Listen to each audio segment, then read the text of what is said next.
गोविंद जय जय गोपाल जय जय राधा रमण हरि गोविंद जय जय। तो भाई जो संचालक है, सारथी है, हमारी देह में अंतर्यामी के रूप में जो बैठा है, हमने क्या किया, उसको गौण बना लिया, अपने आप को मुख्य बना लिया। अब वह देह का स्वामी नहीं बनता, स्वामी तो रथी जीव बनता है। इसलिए किसी भी कर्म का भोक्ता जीव ही होता। अर्जुन के रथ पर सारथी बना वह परमात्मा कह रहा है, क्या कह रहा अर्जुन को, कि मैया वेश्य मनो ये मां नित्य युक्ता उपासते। ये का अर्थ है कि जो कोई भी ये किंचित अधिकारिणा भगवान की भक्ति में सबका अधिकार है। कोई किसी वर्ण का, किसी आश्रम का, स्त्री या पुरुष, कोई हो, किसी आयु का, जो भी भगवान की भक्ति करना चाहता है, भक्ति में उसका अधिकार है। शास्त्र में जहाँ सर्वाधिकार की बात आती है, वहाँ कहा जाता है, हरि भक्तो यथा नृपो। राजा के प्रशासन में, सेवा में समस्त प्रजा का, सभी नागरिकों का अधिकार होता है। एक स्वच्छता कर्मी स्वच्छता करके, कृषक अन्न उत्पन्न करके, बुनकर वस्त्र बुनकर, शिक्षक पढ़ाकर, क्या करते हैं, प्रशासन की सेवा करते हैं। इसी प्रकार जो कोई भी परमात्मा की सेवा करना चाहता है, उन्हें भगवान के चरणों में अपनी सेवा अर्पित करने का अधिकार है। और श्रीमद् भागवत में तो कहा गया है कि विप्रातिषण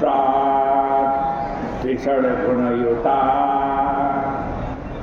अरविंद नाभ पादारविंद विमुखा स्वपचन वरिष्ठम। क्या मतलब, क्षमा, दया आदि ये 12 गुण है। इन 12 गुणों से युक्त होकर भी ब्राह्मण यदि भगवान से विमुख है, और एक चांडा,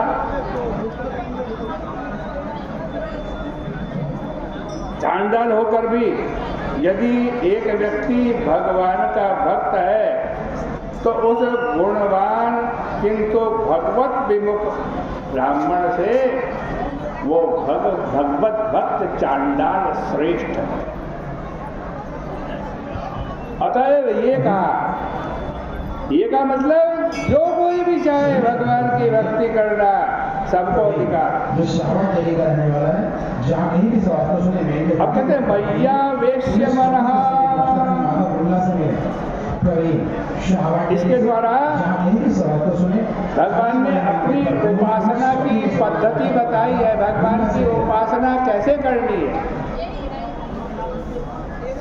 लेकिन मई शब्द का अर्थ ठीक ठीक जब तक समझ में ना आ जाए, तब तक आवेश्य का अर्थ ठीक समझ में नहीं आएगा।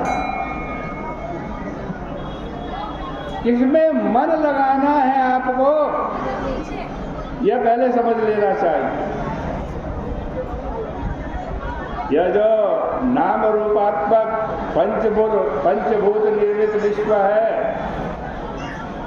ये क्या है, ये भी भगवान है, ये भगवान का विश्व रूप है। इस नाना आकार वाले एवं नाम वाले दृश्य जगत में जो चैतन्य रूप से परिपूर्ण है वह विराट है। इस विराट में मन आविष्ट करो। आविष्ट करने का अर्थ है कि तादात्म्य भावापन्न कराओ। तादात्म्य माने एकत्व, मैं और ब्रह्म एक। 11वें अध्याय में भगवान ने जिस विराट रूप का अर्जुन को दर्शन कराया वह क्या है? वायुर्यमग्नि वरुण शशांक प्रजापतिस्तं प्रपितामहश्च। वायु, यम, अग्नि, वरुण, चंद्रमा, प्रजापति आदि सब देवता, भूमि आदि पंचभूत तथा पंचभूतों में कल्पित नाम रूप भी वही है, वही माने ब्रह्म है। अब भगवान के इस विराट रूप में अपने मन को आविष्ट करो। इससे क्या होगा? मन उस विराट को अपना विषय बनाकर अपना मनपना खो दे, या विश्व में विद्यमान विराट जो है वह मैं हूँ, इस प्रकार का तादात्म्य भावपन्न हो जाए। दोनों ही अवस्था में देह में जो मैंपन था, अभिनिवेश था, वो छूट गया। देहाभिमान की निवृत्ति से तम पदार्थ का शोधन हुआ और राग देश छूटने से अंतःकरण की शुद्धि हुई। क्योंकि जब मैं सर्वरूप हूँ तो किससे राग करूँ, किससे द्वेष करूँ। इस प्रकार हम परमात्मा की प्राप्ति के समीप पहुँचेंगे। बोले गंगा